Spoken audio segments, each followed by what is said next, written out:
not often you get to see some fellow lower mainland British Columbia residents in and around on the AP tour. Exactly. Amanda Minni, thank you so much for coming on the Athletes Podcast. Thanks for having me. Graciously letting us record here at Beaver Stadium. What do you call this? This is Gill Coliseum. So it's the basketball facility. Volleyball also competes in here, wrestling and gymnastics. Okay. So it's a big hub, and we have our indoor golf facility in here as well, which is really nice. Yeah, it's pretty legit setup here. I'm admiring from afar. I got to spend 3 months down here working with the Corvallis Knights 2016 summer. So I'm familiar with OSU, but tell me what it's like in your your senior year, what it's been like playing for the Beavers for the past 6 years, repping the orange, white, and black. Orange and black. Yeah, I bleed orange. Love Oregon State.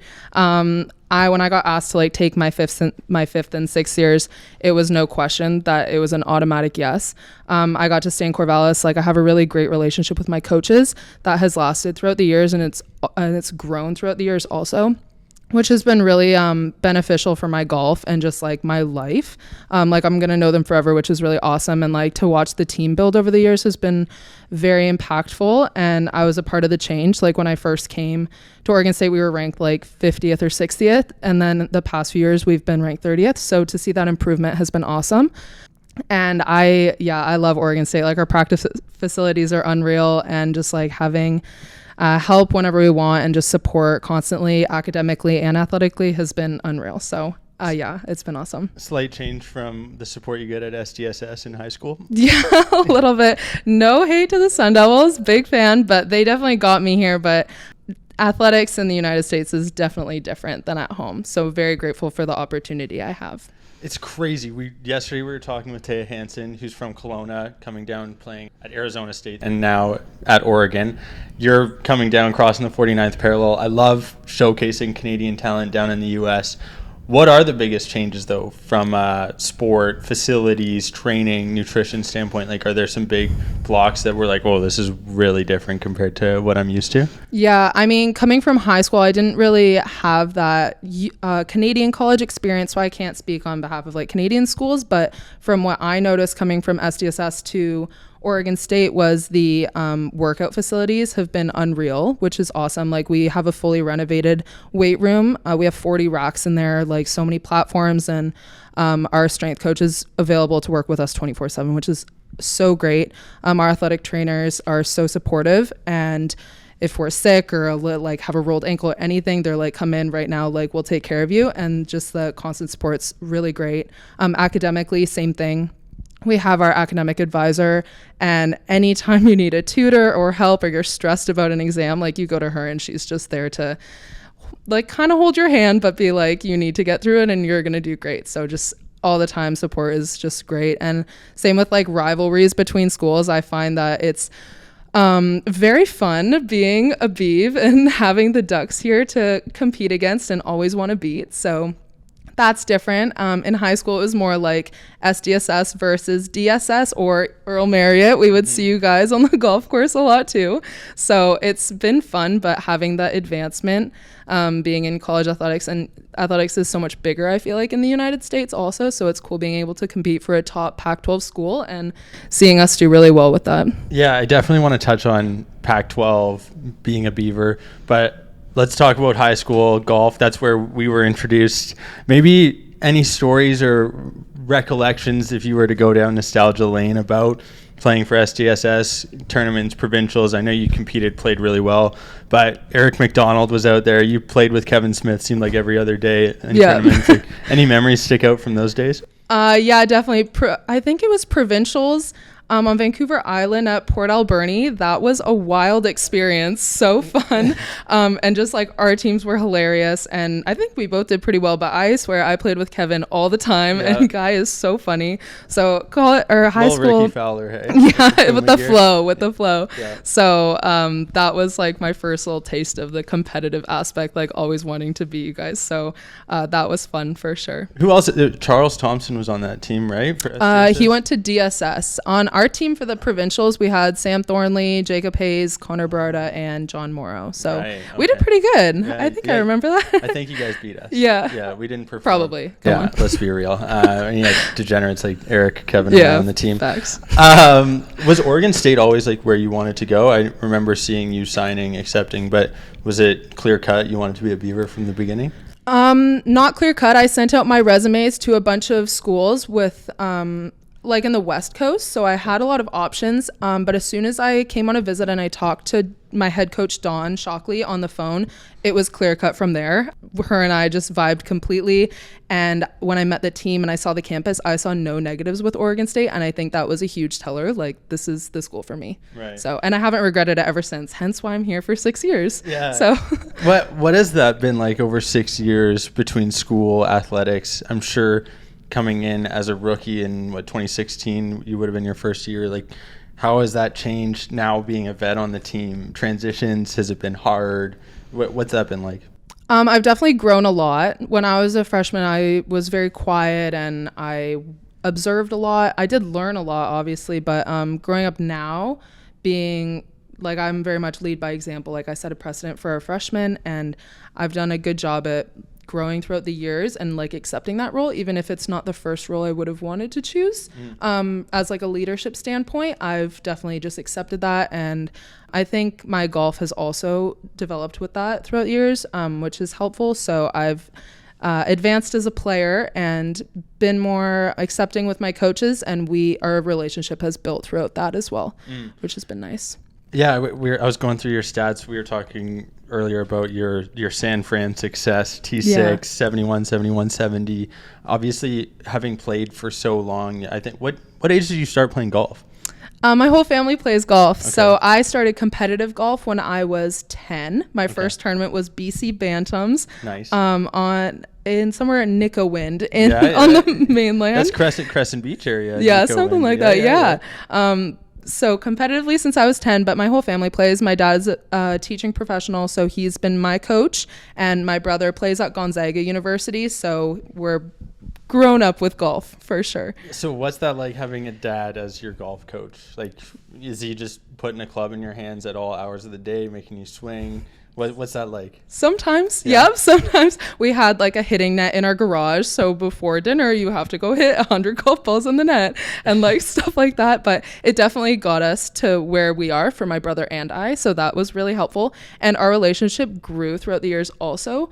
When I was a little sassy and becoming like more adult in my adult phase, I would definitely bash heads or not really accept what he was teaching me. But once I was like, wow, like, you're really smart and clearly you know what you're talking about, I was more accepting with that, and it's definitely helped my game and our relationship, which is awesome. Did you always want to get a scholarship, play golf in school? Was that the dream from the beginning? Yeah, that's always been the goal. Ever since like I started playing competitive golf, since I was very young, like that's been my goal, and that's what always pushed me to like be my best and gave me that the extrinsic motivation to get there. Yeah, other than like the incredible golf courses you get to play in the Pac-12, we were talking about it earlier. Do you have a favorite course or some memorable courses that you've been able to play at over the years? Yeah, my favorite one for sure is called Nanea Golf Club. It's on the Big Island of Hawaii. We compete there every November in our Pac-12 preview. So it's one of the highest like competitive tournaments, as well as a gorgeous course. It's like so exclusive. It's on the side of like a volcano, so you can see ocean from every single hole, and it's just an surreal experience. So very privileged to be able to have played there. Yeah, I'm trying to think, like, did you recognize that in 2015, 2014, sitting in Port Alberni, Vancouver Island, that in 4 years from now I'm going to be playing in Hawaii? I guess it would have been only a couple of years at that point, and every year now you get to go play Hawaii, beautiful golf courses. Like, that on its own is incredible. You get amazing gear, you're decked out in orange. Like, any other of the highlights that Oregon State provides? Like, obviously this is a cool campus. What are some of the other benefits to being a Beaver? Honestly, I'd say the rivalry. Like, we just had our game against the Ducks this past Saturday. Beavs won. Unreal. So awesome. So that like competitive aspect has been great, and like game days are so fun. We also get free student tickets here at Oregon State, which is a huge benefit. So we try to do the motto of Beavs back Beavs.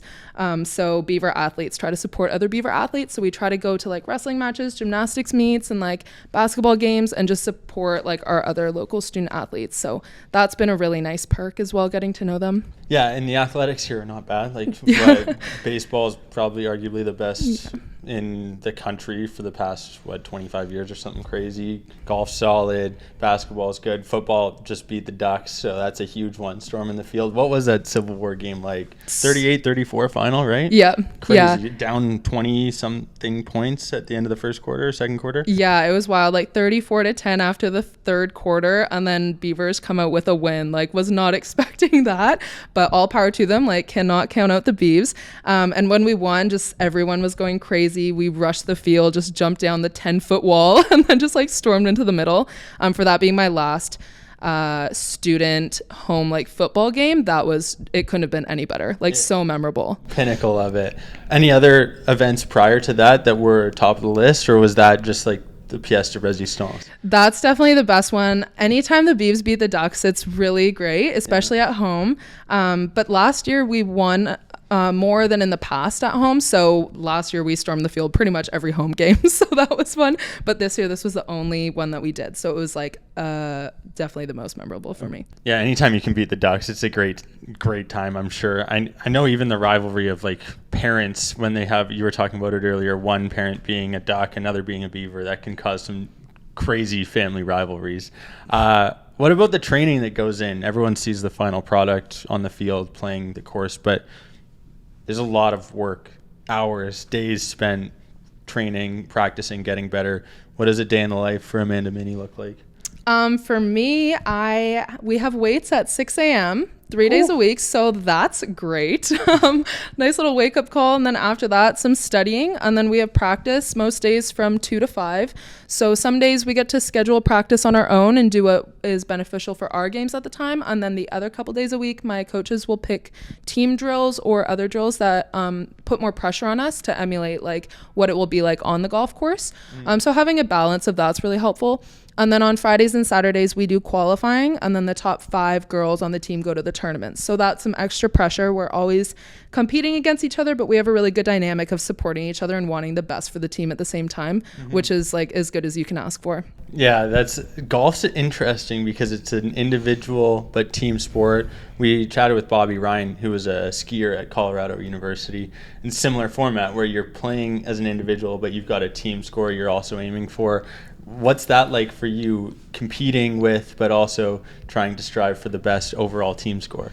I try not to think about it until after, like how I can improve, because golf is very much like on your own. You can't control what your playing partners are doing. So if I shoot 74 and I don't qualify, I've learned over the years, like, yeah, that's really hard at the time, but if I just play that 1 or 2 strokes better, I will qualify. So it's a matter of me motivating myself and getting that extra little bit better to make that lineup. And that's been definitely a growing opportunity for me, but I've improved and it's made my game better. So that's really helpful. Well, you played basketball growing up. Did you play any other sports growing up outside of basketball and golf? Yeah, I play volleyball as well. Okay. How do you go about the mental aspect of golf? Because it's not the easiest sport, that we know from countless people, but it's also a very frustrating sport at times. Having a dad as a coach probably helped, providing a bit of insights, but like any specific routines that you use or methods to ensure that you are staying grounded and in the right mindset heading into a tournament? That's funny. My head coach, Dawn, would be laughing right now if you asked me this. When I was younger, I really didn't believe in mental stuff and be like, if I practice and I hit like this many good shots in a row, I'm obviously going to play well, whereas that is very not true. So it's taken me some time to learn that, and Dawn's been very influential with that. She's been very big in like meditation, breathing has been really impactful. So on the course, if I'm like getting really frustrated, I've been better at just like accepting like, whoa, like I'm really frustrated right now. What do I do to like get less tense and calm down? So the self-awareness is a huge piece for me, and breathing helps, like a couple deep breaths, or what I'm working on right now is giving myself 10 steps to be angry and be like, that sucked, but let's move on because that shot's over. So 10 steps, be a little bit annoyed, do some deep breaths, and then move on from there. But that's definitely a learning curve. Right. Like mental aspects of golf are very challenging, especially compared to basketball and volleyball. Like basketball in particular, if you mess up on the court, you can just sprint back and like fight it back almost. Yeah. Whereas in golf, it's so slow, so calm. You have so much time in between shots to think about everything. So you have to distract yourself. I also enjoy like singing a song in my head, or Dawn also gives us crossword puzzles or like word searches to kind of like distract us before something big. Like if you're about to hit a green in 2, like distract yourself a little bit so you're not so stressed about something exciting coming up. Interesting. Okay, that's something I've never used. I just let my mind and concerns wander, and that's why I would hit bad shots all the time. But it's a factor, right? You've got however many 250 yards between some of your shots. It's a lot of time on your own thinking, left to your own thoughts. Crossword puzzle is something I'd never heard of. But do you, like, I'm curious, when you're in the middle going through like these high emotion events, is there one thing that you do during that round that brings you down? Is there like box breathing? Are you doing anything in particular, or just reminding yourself of what Dawn's saying? Box breathing is actually really helpful. I do enjoy that one a lot. And the word searches help me for sure. Just remain more present and stop thinking about the future. I've done a good job being very present with my scores. Like I try not to think about my future scores, or like, oh, there's a par 5, like that's a good birdie opportunity, or oh, I'm 2 over right now, I need to make 2 back. Instead, like I write down my score, don't think about it, and that helps me just remain very present in the hole and the shot I'm on. So that helps me stay grounded. Yeah, you talked about being present with where you are currently in Oregon as well. Maybe missing BC a little bit. Do you have a favorite place in British Columbia to play golf? In beautiful BC, I should say. I really enjoy Big Sky Golf Club. I thought that golf course was gorgeous. Where's that? Pemberton. Oh, okay. Yeah, the features, the grooming, and like it's on the side of a mountain, like, or the foot of a mountain. It's just gorgeous. So I really enjoyed that golf course. Yeah. Okay. Very cool. Yeah, I'm trying to think like spring tour MJT tournaments. Yeah. Did you like that's throwing it back years? Yes. But were there any events that were integral to you as far as getting to the right place, or that introduce you to competitive golf in such a way that you look back, you're like, this was a really good tournament for me to play in? I think early high school, when I was competing more, and there was a time in like the spring in high school, I was playing a lot of MJTs and CJGAs, and I would have almost one a week, like every weekend. Right. So it was kind of like college. I would be school in the week and then tournaments on the weekend, very busy. But I think when I started getting into that routine, it like prepared me more for college and got me excited for that. But I don't really remember any that stick out in the like currently. I remember I did pretty well in a couple CJGAs, and those were really exciting. And to see me competing against some top people like the Team Canada girls and like top people in the Vancouver area, that got my competitive juices flowing, and I was really excited to just keep that going. Yeah, I can only imagine. The part that is interesting for me though is you later on a couple of years ago had an injury with your wrist due to overuse, right? Yeah. Do you think that played a factor, like the amount that you were playing younger? Yeah, probably, especially practicing off mats. I think that was hard. So I first broke my wrist when I was in grade 12, and then that limited me from playing for about 9 months to a year, and that was right before I came into college. So that was really challenging to overcome that and like get my game back to where it was. And then I re-broke it again when I was a sophomore, so that was hard. But here I am, and I've only gotten better and like stronger from that, which is very nice to say, and soaking up everything I can from Oregon State at the same time. Yeah. So yeah, it's a win-win in a way. Definitely better than my experience post wrist breaking, because that happened in grade 10, and we know where my career's at now in the golf world. So you mentioned future playing golf. You're soaking up as much as you can with Beavers. When it comes to your 6 years experience at university, is there something that you'd leave the audience with as far as when they're applying or going through high school and saying, hey, make sure you make the most of these specific moments during school? Yeah, when you're like applying to college, I would definitely say weigh out all your options and think of all the pros and cons of like each school, because even though like something may be flashy at another school, it may not be what's correct for you. And I think like team dynamics and coaches really make a big difference, because they're your family for the amount of years that you're here. And if that wavers in any way, like that's a huge part of your college life and what is to come in the future. So I think that is a huge factor to weigh in. Yeah, people don't realize the impact that can have both positively or negatively, right? And at the end of the day, those are your family. That's who you're spending 60+% of your time with if you're not studying or going to school. How have you maintained that academic and athletic balance? It's been okay. I'm doing my MBA right now in supply chain and logistics management and HR management. So I graduated a little bit early. I have my wrist injury to thank for my extra year of eligibility. But maintaining like school and golf is challenging, but professors are really helpful if you do a good job at reaching out and say, hey, I'm an athlete, like I'm traveling. I will get my stuff to you on time. I might miss a couple lectures. They're like, no problem. Thanks for being on top of it. That's been really great. But with practice and school time, it's just managing your time and delegating like what you need to do now, what to do later. And as long as like you stay on top of your stuff, it is okay. Yeah, that makes sense. Before we get to your last piece of advice, Louisiana, let's talk about that tournament. I know it brings up maybe some frustrating memories, but maybe unpack it for us, how or what you guys went through as a team and how you used it to maybe apply and become stronger afterwards. Yeah, that was very challenging for my team. That was right after COVID. So we didn't play for basically that whole year. And then coming out of COVID, that was personally my best season at the time. And I was really excited to compete at regionals. And we've never made it to nationals before. We were seeded 7. Like that was our year to do it. And the fact that we did not even get a chance to hit one shot in the tournament was very, very frustrating and very sad.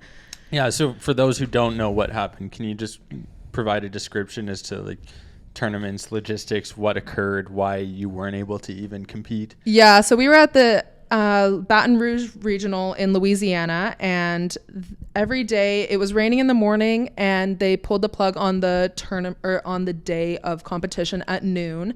The maintenance staff left. There was no extra help, like no squeegeeing the greens or like sump pumps and bunkers, and there was no extra efforts being placed to make the course ready for competition. So it seemed like a lack of effort. And then there was politics involved with the top 6 teams not wanting to play because the course was unplayable, but then the teams ranked or seeded 7 to 18 were like, no, we can play. Like we've played much worse in Oregon. So it was very, very interesting experience. And actually last year we were at Eugene for Pac-12s, and that course was so flooded and so wet, and people were squeegeeing the greens all the time, and that tournament went on, yet the regional at Baton Rouge did not. It was very frustrating. So that was very challenging, especially for my seniors at the time. Nicole and Mari, that was like their last tournament as college golfers, and for it to not happen, that was really heartbreaking. Yeah, it's so unfortunate that these things are still happening. I mean, what was the basketball event a couple of days ago?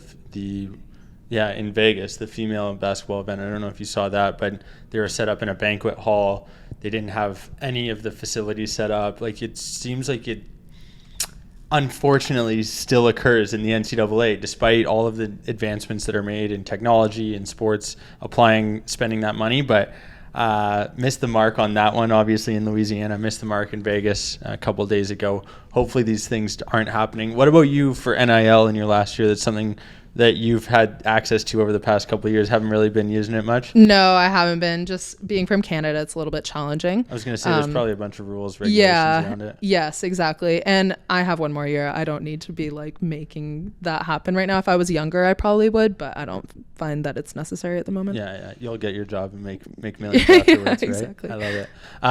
Amanda, as you know, the way we wrap up every episode, biggest piece of advice for the next generation of athletes. You got one? Yeah, definitely have that intrinsic motivation. I think that is a huge piece, because money and outside factors and like cachet of schools can definitely weigh people, but like what really matters is your desire and love for what you do and the sport you play. So having that and having that motivation to succeed and be the best you can, that'll definitely get you far. Love that. where can people find you on social media so that they can continue to follow along your journey? Instagram, Twitter, Facebook. Yep, I'll be there. Amanda Minni? Yep. Perfect.